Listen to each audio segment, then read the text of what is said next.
And die for the Horde! Welcome back to HGC North America, where Team 8 right now is sitting 1-0 over Team Freedom. On Team Freedom's favorite battleground too, being able to take them out on Towers of Doom is probably quite nice. Yeah, it only furthers, the struggle of Team Freedom, at least so far in the series. The fact that they lost on Towers of Doom, they have to find a way to steal the map from now from Team 8. Koth and Luck, any predictions where you think we might be going for Game 2? Probably it'll be a choice of Team 8. Well, if Team 8 has map choice, then I mean, there's one map I know they love to play on. I'm not going to say it yet, but okay. we'll see if it comes up. We'll wait and see if they want to bring it up here. Yeah, we've talked about teams trying to hide strategies as best as they can. Was it Infernal Shrines? Infernal Shrines is where we're going. Team Freedom is in for a world of hurt. Yeah, it's kind of Team 8's favorite map, so much so that even you guys respect Team 8 on it. I believe you guys drew out a ban even the first time they played. It's just a lot of teams are kind of not okay with letting Team 8 have this map. So the fact that they've got it themselves, I'm almost more excited because we don't get to see them play it that often. What do they bust out? Why are they so scared? Or it's terrifying, on the map. They play some Medivh there. They play some Chromie there, too. It's some Greymane fun, of course, knowing that they love playing their Greymane, and they're able to bust it out there. Anything else you're predicting from them or along those lines? Maybe a Leo in there, too, would be pretty good for the way they play.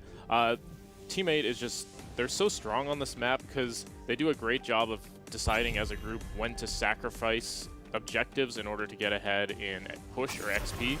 And this is the map where you can get an advantage the most of all the maps by choosing key times to sacrifice objectives in order to gain advantages other places. And you'll tend to see Team 8 just kind of naturally scoot out to these level or two leads in the mid game. And you're like, wait, weren't they losing all the shrines? And that was something they planned from the get-go. So this time a Nazebo ban from Team 8. What do you think, Dread? Just not as fearsome of a hero to be up against on towers because they could get ahead with these ultra shots? I do think one major point into it was the fact that Gul'dan is such a good mage on this map itself that they would either want to try and reserve a little bit more into the Gul'dan itself, but then obviously Freedom adjusting, getting the ban onto it, saying if we can't have the Naz, then you can't have the Gul'dan. Yeah, this Naz ban leads me to think that Team 8 is going to focus on a macro game here, taking it late themselves, but not wanting to be subject to that level 20 power spike from Nazebo. And they get the Greymane. Is this the draft? Is this it? Is this where Freedom does it? I'm excited. This is like the right steps. There's no Naz possible. They've removed one of the key question mark heroes, I guess is what I'm calling that. Flexible heroes by taking the Greymane on a good map for it. They just need to now avoid getting out macroed really, really hard. That's what I want to make sure they do in this draft. But I'm excited. Very few teams have done this to Team 8.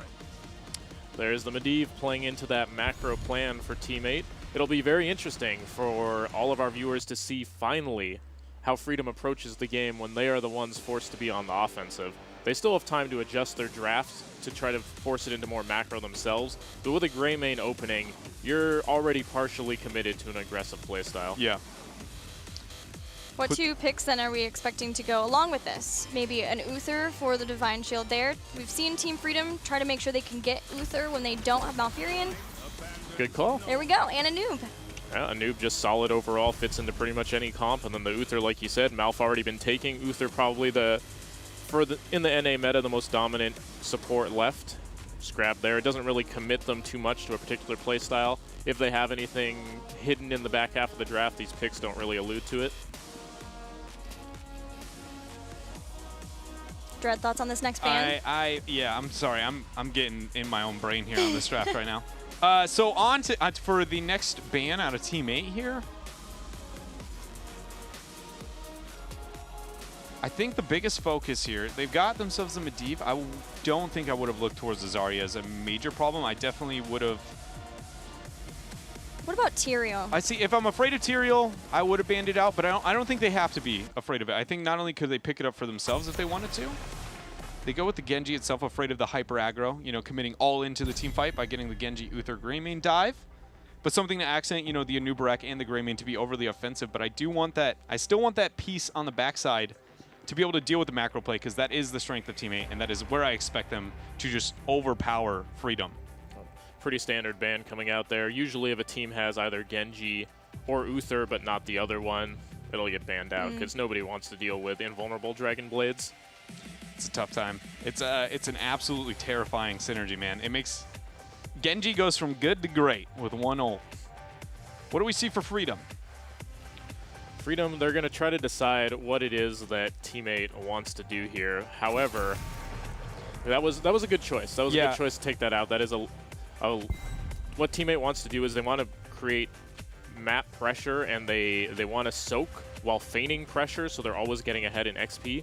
Leo's one of the best tanks at doing that because he can step up, get away safely, and even if he does get caught, as long as you're getting soaked on the side lanes, it's kind of an even trade anyway. So smart of Freedom to know that Teammate was going to look for that, and we're still going to see Teammate try to commit to a very safe comp, I believe. We might see a variant or something like that, where they can feign that pressure while still maintaining soak and remaining safe. Leo takes away one of the secondary warriors that Team 8 likes, so I thought that we'd maybe see Dahaka as making sure they still had one of those. And with, you know, Justing recently has kind of put back his Diablo flavor, and when anytime we see this team get Medivh, I always feel like, you know, now it's back to, can Justing get himself the Diablo? Because that was, Teammate rose to the top of North America with that duo, with having Glorong on the Medivh and Justing on the Diablo, so it is scary. I actually, for Team Freedom, when we were talking about that Leorg ban, I would have rathered it be Dahaka. Because I think when you can force Glorong to commit to a hero, you only have one more to worry about, and that's Prismaticism. So you automatically focus him into a, you know, cripple Teammate into the draft. If you ban out the Dahaka, you force him onto a squishy backline, and Nubarak works in directly to most of it, and it removed the macro. But Freedom has to make up for it. Now, it's a terrifying draft on the side of Teammate. It's comfort across the board. Do they all in with the, you know, Tyrael attempt for that dive? There's a Sonya. Sonya making its way to NA. It's a pretty popular choice on this map. It's very hard to get off of the Shrines. It does allow them to commit just one person to Shrines, as Sonya has incredible clear and sustain, while matching Teammate's macro on other parts of the map. So it was a good decision for Freedom there. How you feeling about that Cassia? It's gonna be pretty. It's gonna be all right. It's gonna be pretty scary in this game. I think I'm really torn on the Sonya. Like, How so?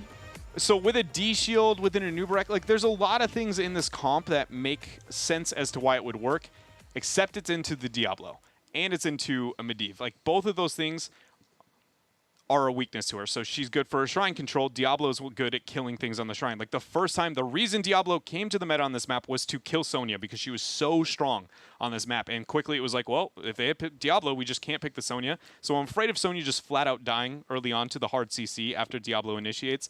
And then they have Glorong on top of it with a lot of portal play. I don't think that the Sonya brings enough to the circumstances. Even then, like, Sonya has no mobility unless she takes leap. She's very good at applying pressure, but outside of the shrine itself, if she's not effective on top of that, every team fight or where she's successful, Medivh with the portal makes it to where it's like, wait out the wrath, we'll buy a little bit of time. It's only on shrines do I really see her being a problem, and Diablo makes her a non-existent problem. What are you hoping to see from Freedom with this draft? Well, this is a very interesting end of the draft here. I feel like the Sonya was picked up because they were expecting Teammate to give up the Shrines, and so Sonya could just do them uncontested, thinking the Diablo and all the other heroes would be playing passively. However, perhaps in response to that, they picked up a Cassia, which does lead itself into a very strong team fight. Also because Freedom has 3, maybe even 4 melees with the Greymane. Yeah. Cassia gets insane value on her charge strikes and all her AoE abilities. So that might have been a reactionary pick there. If so, it was very smart. Well, this, I believe, is Team 8's first Cassia game. Let's see how it works out for them on Infernal Shrines in Game 2.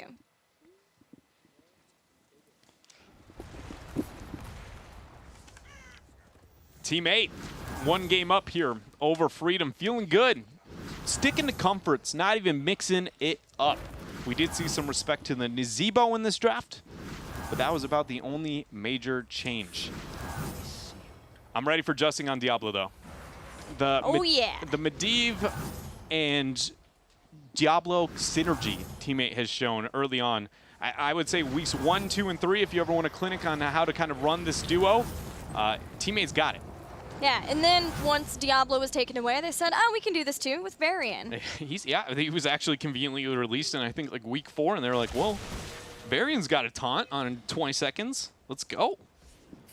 It is charge strikes still for Prismaticism's Cassia. The one really good thing for Freedom, the one major selling point is, beyond all the sprays, is the fact that there is no consistent, reliable range DPS on the opposite side of the battlefield, which is going to make heroes like Falstad very successful. Sonya, in theory, should, but there's too much CC for her to really thrive outside of the Divine Shield. And Anubrak's okay in those type of situations. Any chance we see some sort of crazy dive comp from Team Freedom? Is there any necessity for having that? A dive, like just all like in? leap a noob. Just go. Let's go. Is it possible? Or is it definitely, for sure. I don't know if that's the duo I would want. If you do that, I think you need to go Hinterlands. You have to make sure your range can always follow up. If you don't have a consistent range follow-up, it's never worth all-inning on those. But to be honest, I am more surprised that we don't see more Resident Sleeper kind of Sonya leaps come out, because it is still one of the only ranged CCs that was untouched by the CC nerf. Stun locks across the board. She does do a lot of damage with Poison Spear, can pretty much 50% any squishy. And the only major deterrent now is Uther's back in the meta, which is why that strategy kind of fell out. But while he was gone, not one time did we see the old school leap burst eraser comp. You call it Resident Sleeper, I call it OA. It's just the It's awesome. Bud's caught out. Nice follow-up stun. But he's going to heal out. 3-man root very early into the turret range as well. Nice flip on Insom. First even blood. more insane body blocks. Going over to teammate thanks to the start. Collusion's in a terrible position, but nobody is able to move up. Even everybody on Freedom was dying. How did that happen? Deathball. Deathball status confirmed for teammate. First shrine is up. Inner Light is the choice for Cassia, so not going to have the Ring of the Leech for her own building up of trying to have some more sustain, but with having both Malfurion and Medivh, she's got a lot of sustain there, and there are some possibilities of some stuns there with things like Sonya's Spear and especially Anubarak, even Uther.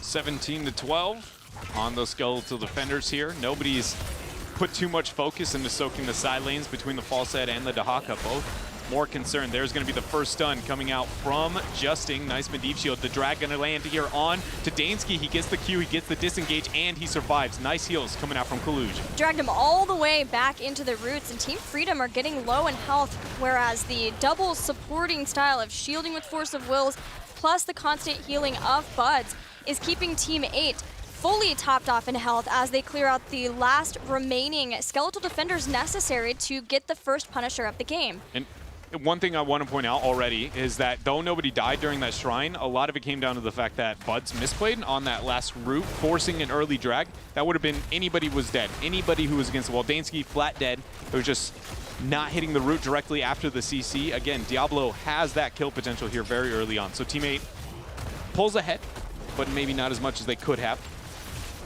Nice to see from the shadows from Justing.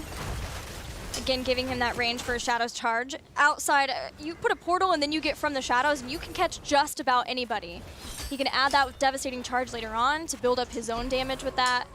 Even getting the double or the Shadow Charge reset at 16 later on, and you're not safe anywhere. Nobody is safe from Justing. Yeah, and just talking about not being safe. Nice initiation, big root afterwards. There's the portal, and Nubarak down. The bug's going to be squashed. Another thing, considering the synergy when it comes to the comp itself between that level 4 and Diablo, is it helps with portal stuns strategies. You know, if you portal behind them to be able to help make sure you get your Q as fast as possible, limiting your damage, crippling the distance at which they got to be able to retreat. It has multiple uses there. Definitely. And, you know, I feel like since 2.0 has hit, Justin shouldn't be allowed to play Diablo because he was scary before, but now he gets to play on Primeval. And so it's just... He not only is scary to play against, but he is terrifying to look at. Yeah, look at that thing. Slithering. All derpy. It's beautiful, but it's one of the, you can't stop staring, you know? You just can't. You want to look away, but you can't. Teammate. Ooh, nice call on the Poison Spear. Hey. I do think this Poison Spear is going to become more standard, just period. I don't think it's going to be the leap, though. We aren't there yet. There is no squishy that you could really blow up other than Malf or Cassia. I wish, man.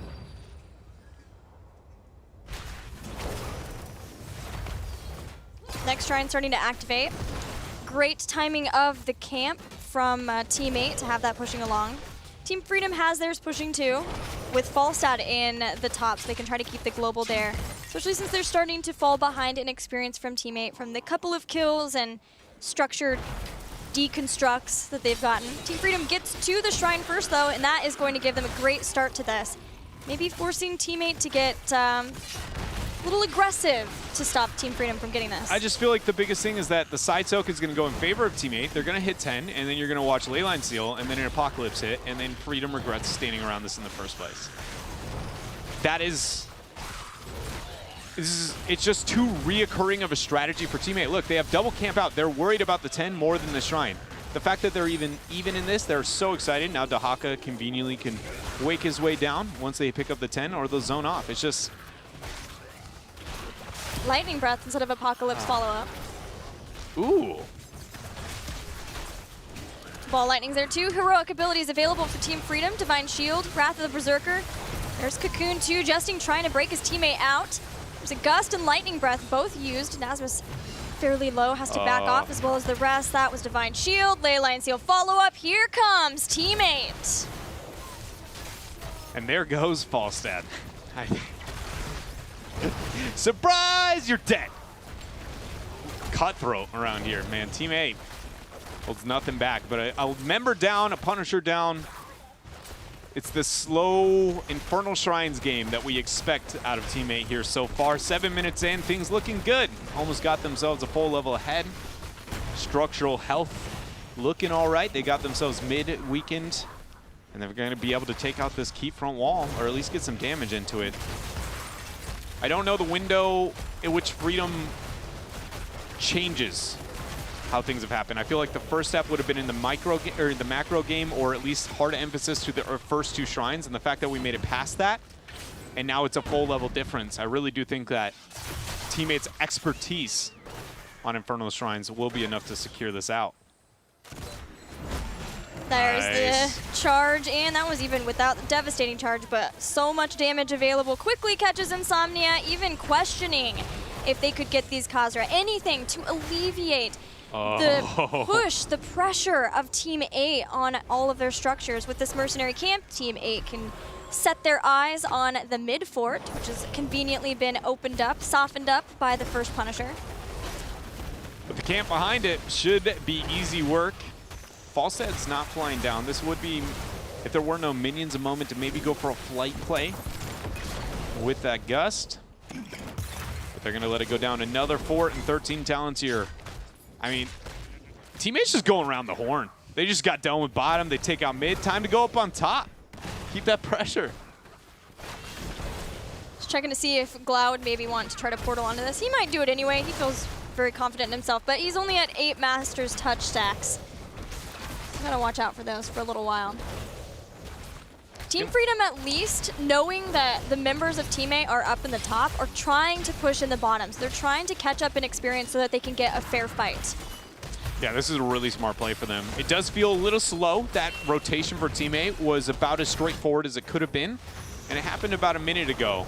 But Freedom capitalizing. So now they don't stop. This is what I would like to see from them, just to never stop with the siege. They are going to back out, take at least one camp, so they'll have some pressure against Team 8 here over this shrine, but they won't be able to get it and then rotate fast enough. They'll lose a couple of skeletal defenders. It's just, do they lose too many now, knowing Team 8 knows that they're on the opposite side of the map? Hasn't started yet, so that was... Freedom got their cake and they got to eat it, too. You know, that was insane, the fact that Team 8 only got a fort out of that play. Desert course achieved from Team Freedom as they move up to try to stop Team 8.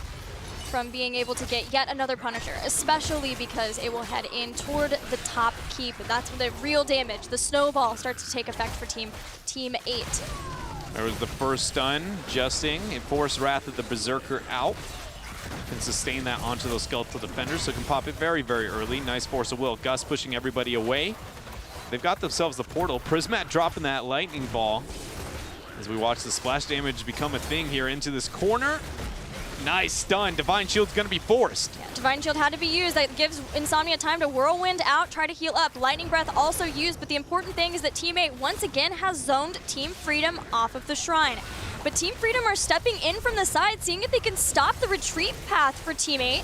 Another charge, another flip. Insomnia in the middle of Team 8, but Justing is low. A force of will saves them. And there is a portal to let the rest of the members of Team 8 out, but there is a sad little Yoda there. Nice. Wow, he makes it out too.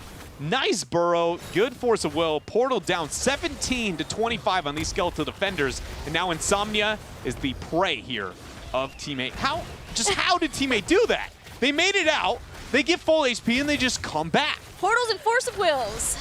Gosh. You're as frustrated as I'm guessing Team Freedom is right yeah, about now. probably. I mean, anytime you're into a double support composition and you gust defensively, that's not a proud moment as a Falstad player, because it just shows that there's no way, because if you disengage to a double support, you don't come back with more HP than them. So if you're using it in the first place, you've lost the fight in the long run. But I thought, you know, for a moment there, it felt like Team 8 was going to be successful in that fight. It was the fact that mainly Glorong and the rest of the members of that portal somehow got over the wall and out. So well done, and now they've got themselves Punisher, Shaman Camp, 16. It just felt so calm from Team 8. Force of will to save Justin. We've got the portal to get out. Everyone can heal back up. We can have force of will the one person who was in danger, which was Dahaka. Everything going Team 8's way right now as they escort the Punisher in. They've got an aggressive portal for Justing. Immediate Hammer of Justice to stop, but Justing just throws Insomnia back over to the team. I love this play coming out from Team 8 with no Gust. They all in. A 4-man ley line sealed. The Lightning Breath is there, but nobody has gone down yet. Collusion keeps himself up. He's got a D-shield, but he goes down before it is able to be used. That is Ghost Form Uther. And the keep not captured here. Even Yoda possibly getting caught out. Nice burrow. Portal's there. The keep doesn't fall. Freedom could have lost a whole lot more there. They're going to because they lose Sonya. But Freedom could have lost a whole lot more there. Anubarak stopped Twilight Dream from happening, hitting him up just in the nick of time so that he couldn't follow up the leyline seal from that. But in the end, Insomnia finds himself too close to a building. Any building will do for Diablo. I'm telling you, once Diablo starts stacking up those charges, he is full. That is so much damage that can be done. Yeah, it is actually crazy to think about. I mean, if I told you any other warrior in the game could do an absurd percentile maximum HP, like seriously, think about it. If I told you that if you hit a Stormbolt and every time you could hit more than one hero with a Stormbolt, you would do 15% of your opponent's maximum HP, would you be like, yeah, no, seems legit? It is one of those things when you cross-compare, you suddenly go, wow, that's how it does make a lot of sense. Well, it does put you maybe in line of fire, but in this case, he's got Force of Wills. He's got portals. Yep. Yeah, there is a trade-off. You know, comparing it to Murden directly isn't totally fair. Cut me some slack here, you know. It's for the sake of conversation, Gilly. Jesus. Every time. Every time. Another altar, 2-level deficit, but we got... Fly? Oh! The Gust was ice blocked. Still, Buds is the one who's away from the rest of the team, or the furthest toward Team Freedom. Yoda comes in, catches Falstad, and now it's damage control status for Team Freedom as they try to get Nazmus out, and they do, but Team 8 are perfectly fine to just play with portals all day until they find the right person. Trying to take out Insomnia. Insomnia is more survivable now, though, at 16, getting Nerves of Steel. So what do we see here for Team 8? Is it going to be tap and start the shrine? Looks like it is. Freedom does not have Wrath of the Berserker for 15. They have Divine Shield at least. Gust up in 15, but again, that can't be used defensively. There's no way they went into a double sustain like that. Cursed Bullet was worn by that reabsorption Force of Will thanks to Glorung. Nice engage there. Justing starts it. Leyline Seal finishes it. Lightning Breath is out. as Yoda burrows onto the backline, gets a lot of damage. Adaptation healing him up, but Anubarak is already dead. Freedom down a man. Insomnia spinning to try and win, but it doesn't look like he's getting the same results. He might take out Prismaticism, though, with that Poison Spear. Force of Will in time. Medivh always where he needs to be in the action to keep the team safe. 2 kills for Team 8. An Arcane Punisher as well. And a full 2-level lead. I'd be ready for Team 8 not to capture this. This is one of those moments where I was like, take the race to 10. Or 20, excuse me. Sorry, numbers are hard. Take the race to 20, then take the keep, then take the game. You know? You got the ball. Yeah. Its bags are packed. Time to send it home. The balls bags are packed. You don't like need to, sending it rolling. You don't need to worry, Gilly. Sort of worked. All you got to remember is it's time to send it home. Okay. Time to send it home. They are ready to send Freedom home anyway. There's no Sonya for a few more seconds. There's a portal. They know Team 8 or Team Freedom's going to try to bait this Punisher over. Justing has found Dansky. There's a cocoon. Larong took no damage. There's a portal. Force of Will out. Keep falling already down to 50% HP. 75 on the Punisher. As it now only has 1 keep to get distracted by. Team 8 wants to end. Yeah, that gave them 20. They have that huge advantage. Gust has already been used just to try to take out the Punisher. Leyline Seal. I don't know. This is pretty risky. The Medivh cheats got 3 more people hit by that, but Insomnia goes in. He gets instantly deleted before even a single heal could happen on the side of Uther, and now the Lightning Breath damage is real. No Uther back, no Divine Shield used, and it looks like they might be able to do it now. 40% onto the core and counting. 30, 20. These Forces of Wills have been incredible. Justing just throwing everyone around to Team 8. With a decisive victory on Infernal Shrines. Really seemed like from the first shrine on, absolutely no chance for Team Freedom. Yeah, that's a good way to put it. I think that was a good way to put it. What do you think, Cawthon? You think that sums it up? No chance. Yeah, that's basically it. I think Dread and I were expecting a dominant win here from Team 8 as soon as we saw the map. Even I'm a little surprised at just how one-sided that game was. No deaths, unless I'm mistaken. No, it was 11-0. You are correct. Yeah, they were just never in danger of dying, and the way that they set up the leyline seals into the Diablo, just punching someone into the wall at the perfect angle. I mean, Justing was just a menace that game. What do you think of the Lightning Breath instead of Apocalypse? Oh, great move, great move. With the Guardian of Kings from Uther. Don't go in APOC. Yeah, you don't want to give everybody Hardened Shield, right? Yeah. Lightning Breath instead was a great pickup. Well, that does put Team 8 one game away from taking out our contesters, right? Whatever you would think of Team Freedom, they've made it so far. Team Freedom, now their lives for playoffs are on the line. What will they do to turn things around in this next game?